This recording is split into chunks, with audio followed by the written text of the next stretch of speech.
তো ঋষির first alphabet আর লেখার কথা ছিল, এখানে আর আর লেখা কেন?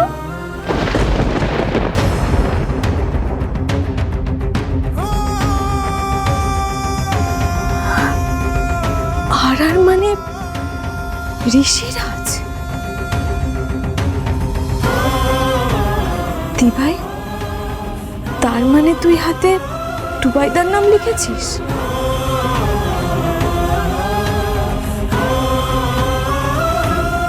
এত বছর পরেও তুই টুবাইদাকে কিছুতেই ভুলতে পারছিস না, না রে?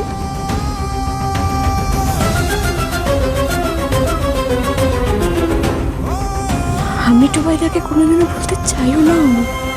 কেন দিভাই, এত বছর ধরে তুই কেন এত পুরনো স্মৃতি আগলে বেঁচে আছিস? তুই তো জানিস দিভাই, টুবাইদা যেখানে গেছে সেখান থেকে টুবাইদার ফেরা কোনোদিনও সম্ভব না।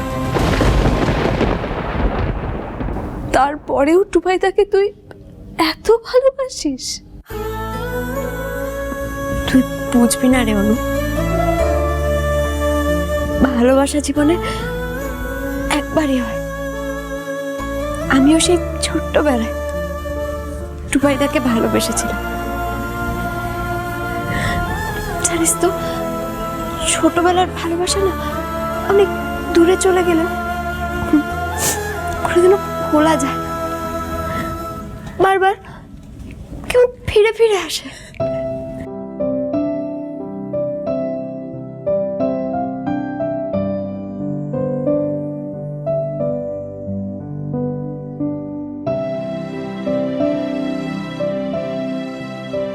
না না না না, নড়ো না ধর।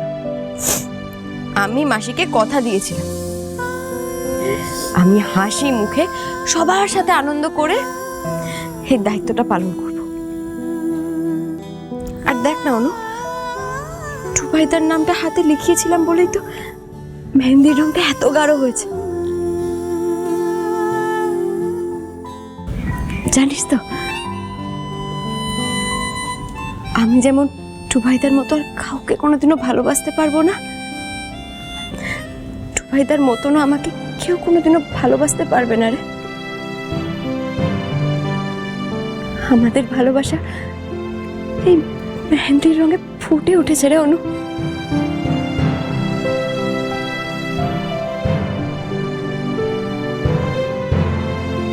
আর তোর কি মনে হয়, ওই মিস্টার বাদুর সেনের নাম আমি যদি হাতে লেখাতাম মেহেন্দির রং এত গাঢ় হতো? উনি কি ভেবেছেন আমাকে বিয়ে করে আমার মুখের হাসি কেড়ে নেবেন উনি? No, never, not. পিহু মিত্রকে কাঁদানো অতটা সহজ নয়।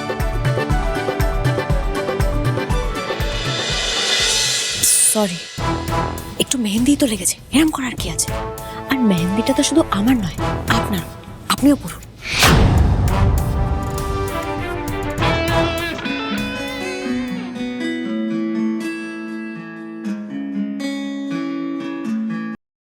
হ্যাঁ ইন্সপেক্টর চৌধুরী, বলুন।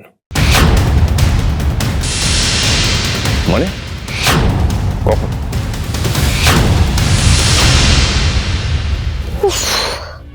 সোমেন ফোনটাও ধরছে না।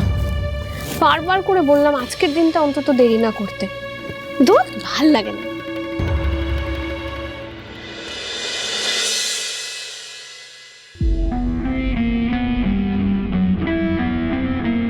এতক্ষণে তোমার আসার সময় হলো?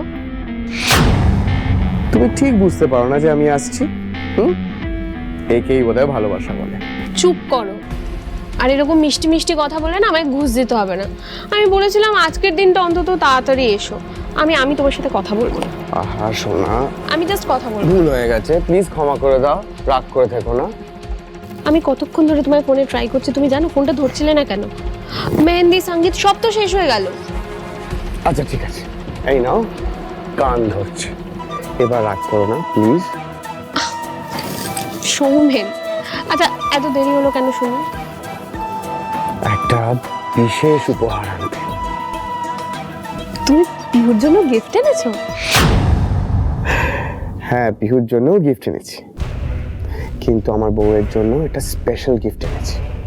সৌমেন, আমার জন্য আবার কি এনেছো?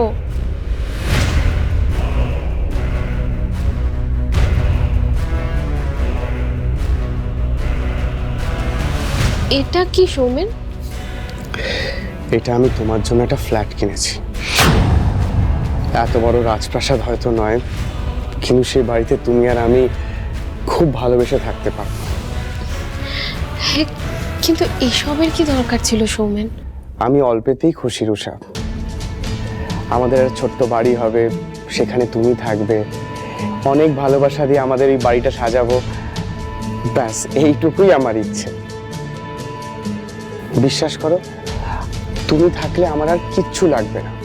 এই টাকা পয়সা, গাড়ি বাড়ি, এইসব তোমার ভালোবাসার কাছে তুচ্ছ।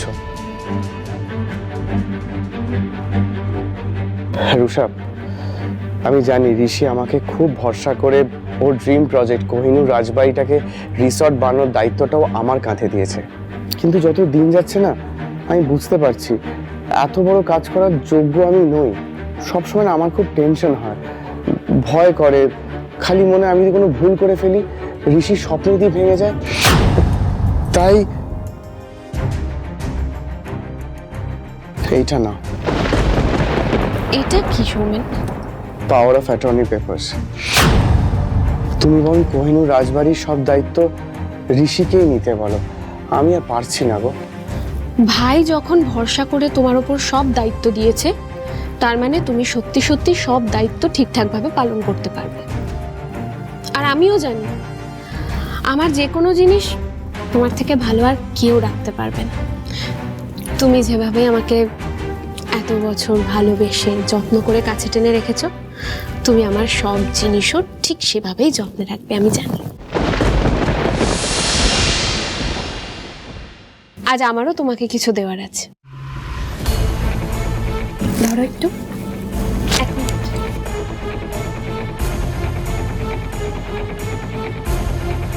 সৌমেন, আজ থেকে অফিসিয়ালি শুধু কোহিনূর রাজবাড়ি নয়, আমার সমস্ত প্রপার্টি ব্যবসার দেখাশোনার দায়িত্ব তোমাকে দিলাম। ধরো।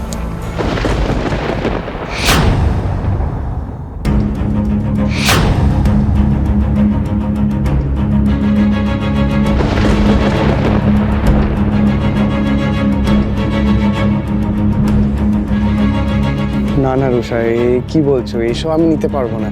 এ তোমার জিনিস, তোমার কাছে থাক, আমার না। সৌমেন, তুমি আর আমি কি আলাদা? আচ্ছা, তোমার সব জিনিসে যদি আমার অধিকার থাকতে পারে, তাহলে আমার সব জিনিসেও তো তোমার সমান অধিকার থাকা উচিত। তাছাড়া তুমি ছাড়া আমার কোনো অস্তিত্ব নেই, আমি তোমাকে ছাড়া থাকতেই পারবো না।